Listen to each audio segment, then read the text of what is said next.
Welcome back to That's Logistics, baby. All right, we're going to start with this one. It's another comment to the thread that we've been going back to. What's your best stories from the road? So this one, let me start over. As a man that has reached the ripe old age of 48, I can promise you I have seen some go down. This one totally takes the cake for me though. I was sitting out front of a truck stop back in the mid 80s, sitting on a park bench with a guy that had a big Rottweiler kind of dog on a leash with him.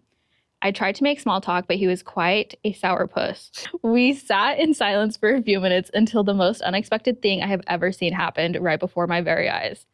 While we were sitting there, a big 18-wheeler pulls in without a trailer, so he parks right up front like a normal car would. Inside the cab of the truck with the driver is a little monkey. No way.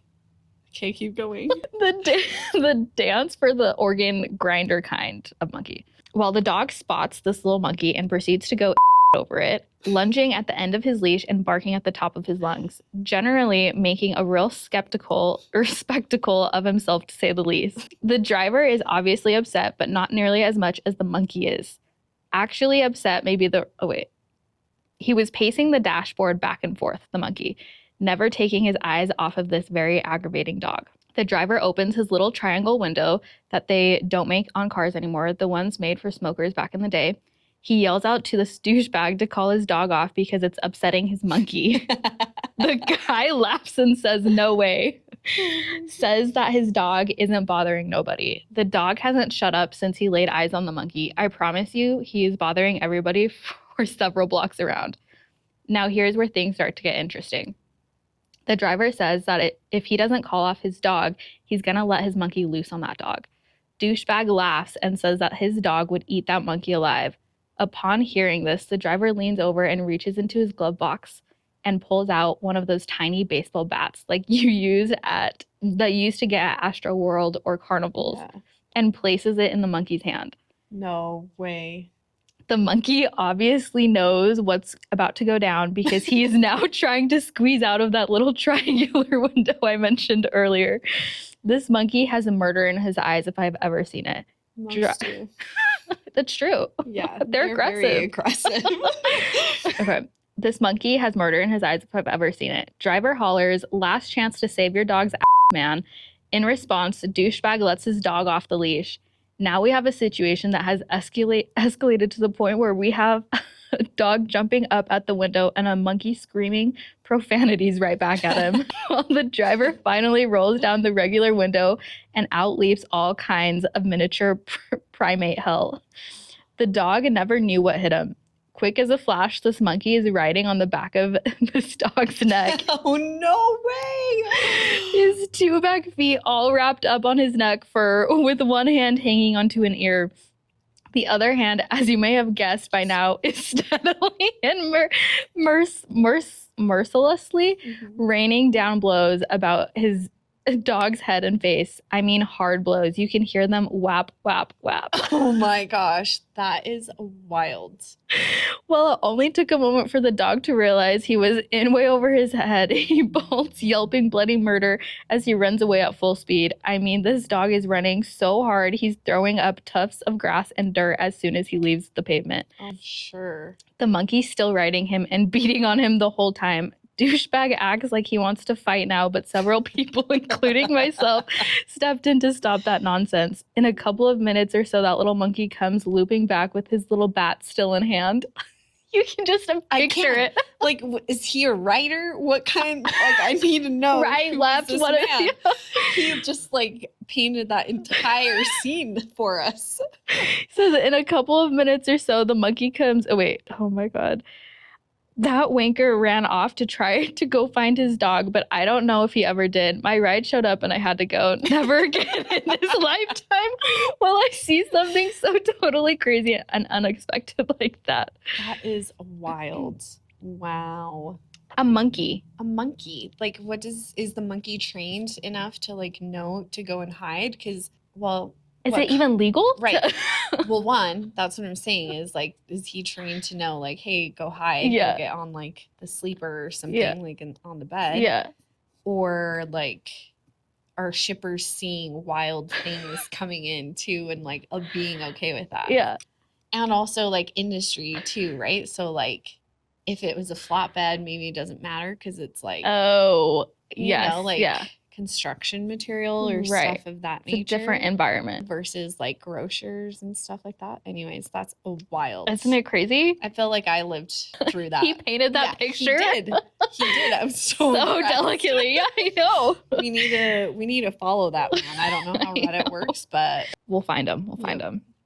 Okay, the next one. A freight guard report is more expensive than a layover. This was a last minute recovery for our customer. Dedicated freight picking up Friday, deliver a Monday. Kind of sucked because the miles meant the driver would arrive like midday Saturday and have to wait a couple days, so we priced that in our quote and what we offered drivers. We found a carrier who was willing to run it for a good price. It was a bit of a hassle getting the idiot on tracking, but that's naturally. yeah, exactly what he says. It didn't raise any alarms. What should have raised alarm bells is that the driver never responded to calls or texts. Our only communication was with dispatch. I don't book trucks or vet carriers for my company, so I had no input and my dispatcher overruled my objections. Guy gets on site on time and loading goes smoothly, and the driver is off to the receiver. This is at like 14:30 on Friday. Now, my spidey senses were tingling because a driver who refuses to speak with brokers is usually a red flag, especially if they were a pain to get on tracking. So I check his tracking a couple of times over the weekend and see that he arrives at the receiver midday Saturday and then turns off his tracking. Okay, so that's annoying, but whatever. At least I know he's nearby. Yep. No way a driver could mess up at this point. They'll find a way. They don't even try to, is the sad part. So time comes for Monday, and now the load is in my court to get offloaded. I know the driver refuses to answer the phone, so first I call and email his dispatch. No response. Wait 10 minutes, follow up, no response. 10 minutes again, call and email, no response. So at this point, I'm firmly pissed because if you as a driver aren't going to answer the phone when you need to be on tracking and your dispatch needs to be awake during business hours. Mm-hmm. So I say, F it, and start calling the driver. He picks up almost immediately and starts screaming, yelling at me that he wasted so much time because he couldn't unload on Saturday because he saw on the customer's website that they were open 7 days a week. So we were lying to him, blah, blah, blah. Eventually, I cut through the and get to the important thing, ETA. He replies that he can be there in 2 hours if we pay him $250 a day of layover, so $500 extra on top of the $900 load. He knows this charge is but he is thinking that we are in such a bad position that he has the leverage to squeeze us for extra cash. After all, $500 is a lot cheaper than the insurance claim from a damaged freight. I tell him that won't be a problem and send him a rate con with the extra $500. Now, for all the drivers out there who try to pull this like this to make extra money, it's a big red flag if the broker just says okay immediately. At this point, you would think if you scammed the broker out of an additional 50% to the line haul of the load, you would be a model driver. But no, this guy then proceeded to drop off the face of the earth and not answer any Chuck calls for the next 6 hours. Oh no. 6 hours is a long time. Yeah. When I finally get so fed up, I graduate to calling the tip every 30 seconds. He finally responds and tells me that he got held up at a previous stop and will be at the receiver in an hour, which is after when they close for the day. I inform him of this and him hard when he asks for another day of layover. Shockingly, on Tuesday, delivery goes incredibly smooth and he gets unloaded in like 15 minutes first thing. He says that he won't send the POD until he gets the money, and I don't respond because I can always just ask the receiver for a copy. Now on to my favorite part of dealing with scammy pricks like this. Late fees. Calculating deductions. Typically, we don't enforce our rate con to the fullest extent. To be entirely honest, we don't really give a shit what a driver does so long as the load is intact and on time. Even if the load is late, we will rarely deduct because usually it isn't worth the hassle, and most of the time, drivers have a good enough excuse to give us plausible deniability to our customer. Try to scam us, we're going to throw the book at you. Mm-hmm. So let's itemize it below. Yes. There's 4 items here. Oh my gosh, I'm so excited. Intentionally disabling MacroPoint tracking mid-load, 20% deduction. Delivering a day late, another 20%. Unauthorized partial, 50%. Trying to run a con on me, that's a freight guard report. All in all, his rate went from $1,400, line haul, $900, plus the $500 layover to $448 and a freight guard. Oh boy, did I enjoy his calls, texts, and emails when he got the RC. Man, he was suddenly able to answer the phone when my before it just gosh. didn't seem to work. Oh well, not like I give a shit. That is so funny, but it's true. Not only brand and like reputation and stuff, but like, yeah, if you're going to be difficult to work with, 100% Yeah. things will be enforced. And especially if that's the first Load your movie with yes, like them. interaction, Wow. business transaction, basically. Yeah. Wasn't thought out clearly. No, absolutely not. But it also sounds like his own dispatch couldn't wrangle in the driver, essentially. Yeah, Or but like, at the same you know. time, it's like, it almost sounds like it might be one of those situations where it's like a type of carrier that pays the dispatcher like X amount of Mhm. their like line haul Mhm. revenue. Because then if that's the case, like that person already did their job by getting them their load. Oh, like an owner op situation? Yeah, an owner Okay. op situation. I didn't know if it was owner op or 1099, what Yeah. the right Verbiage? verbiage title of it is, but that's what that sounds like because they're just wiping their hands clean. Yeah. They're like, cool, Yeah. deal with the driver. Yeah, not my problem. Not my problem. That's wild. Someone commented on it and said, I'm a carrier and I agree. My husband is the driver and I stay home and dispatch. Keeping brokers updated is not hard. Answering the phone isn't hard either. That's part of the job when you are a carrier running a business. I want to make the broker happy so we maintain a good relationship. Stuff like this is what freight guards are for. I always hear stories about freight guards for petty things, and that doesn't seem fair. Freight guards for this type of behavior is fair in my eyes. Yep, agreed for sure. Absolutely. Wow. So don't do it. Don't do it. Don't do it. As much as you may be tempted, don't. There's other ways to get under the broker's skin, okay? Trust. Trust. Get creative, but not to the point where you're ruining your brand reputation. Yeah, for sure. Okay, this next one is logistics horror stories. My worst one happened last year. Trucker outgated an empty container from my yard, but it was the wrong one and it was loaded. He returned it to the port. They accepted it, even with the wrong container number and booking. It somehow made its way onto the vessel and back to China No way. with the little clown emoji. Does that happen often, I wonder? I don't know. He doesn't, there wasn't any, that's all he said. So I don't know. Whoa. I don't know. I can't imagine that would be cool. Because I'm sure, even though it was obviously not intentional, you get stuck with that bill too, Yeah.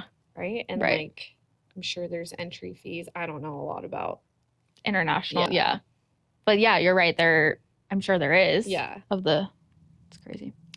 Wow. There was a comment on there, and let me pull it up. So he responds to the question of what other stories do you guys have? Mm-hmm. He says, I made a horrible career choice and have been doing this for way too long. Meaning speaking, like working in logistics. These are a very small fraction of them. There's like 5 that he lists off. So first one. Had a driver picking up at JFK Airport on the tarmac, forgot to mention that he had pet wolves in his truck. I'm sorry, what? Wolves. They got out of his truck somehow and were attacking the handling agent staff. No. This was an absolute disaster involving authorities, TSA, etc. No. Insane. What's up with these drivers having abnormal? Exotic, Yeah. animals as pets. What? And I'm hearing like multiple. Yes. More than one. Yes, there was an S at the end of that. Wow. Isn't that crazy? How do they fit in the truck? I mean, Plus, there's multiple. And they're I've not seen small. some pretty full trucks. I'm always shook by how much can fit in there, which not rightfully so, right? Like they live in their Right, trucks. yeah. But to have multiple wolves? But yeah. They're Crazy. huge. They're massive. They're huge. Oh my gosh. Wow. The next one he lists off. A regular driver of mine was found dead at a truck stop on his way to delivery. He was apparently running a very in-depth comm check scam, which the FBI questioned me on multiple times. To this day, his death is unsolved. Kind of spooky. What? So he was a scam artist. That's wild. I mean, I feel like it's possible, obviously a little bit easier, especially if it's not being audited. But what wild? What's that one movie with Leonardo DiCaprio? Catch Me If You Can? Yeah. That one? Yes. That's what that's giving me vibes check? in like logistics, transportation. Yeah. Hmm. He was. Did he die or is he helping them catch other scammers? Well, I'm just kidding. We may never know. The next one he lists off is I had a driver running Newmark to Miami and absolutely vanished for 3 days after scheduled delivery. He would not answer calls from anyone, me, dispatchers, family.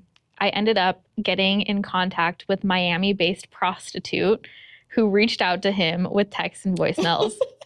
Of course, he called her back immediately. She set up a meeting with him. We found the freight and had it repowered and delivered. Wow. But how would he know who to reach out to? That's the question that I wish he would have. Shared. Yeah. Maybe there's like a site or like a book that if you, a directory, the yellow book. Maybe if like, you know, you've been in the industry long enough, you get rights to it. And that helps. This guy went on a troubleshooting situation. He's like, okay, that didn't work. Let's try the next. Yeah. He's like, everyone step back. Yeah. I'm a professional. I know my way around. Wow, kudos to him. Yeah. That's commitment. Yeah, honestly. I'd hire you. Yeah. You were if I was the shipper. Oh my God. Okay. Next one is truck had a load of melons rejected for quality in New Jersey. The carrier, who apparently did not want to deal with this rejection, made the decision that they would find another delivery location.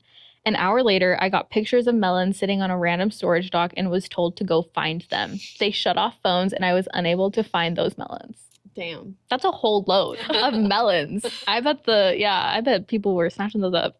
I mean, 100% on a dock. Yeah. You know, all those dock workers are like sick. Barbecue season. Yeah, seriously, put some tahini. Yes. The next one of my guys moved a coil through Alabama, which the coil rolled off the trailer, causing severe damage to the actual interstate, as well as multiple cars in accidents. That'd be so scary. Right? Imagine being those cars behind them or like by them. I always think about that. Like when you pass like semis and stuff. Yeah, same. This accident caused the state and many others to change their coil laws forever. Wow, I wonder what news, because I'm sure it was on the news. Maybe. At the time. Did you see the one about the rollover in Texas? And it was dimes, a load of dimes, and it rolled over. No. And it's like everywhere. It just happened this morning. Really? They like have this big I don't know. It kind of gave me like vacuum vibes. Okay. Yeah. I'm just going off of the pictures, of course. Yeah. But they're like out there like vacuuming the dimes up. Oh my God. So it's everywhere. It's funny because like the headline or something showed the picture and there's like a cop sitting on the ground panicking. Like, that's really cute of you to think that that's very productive.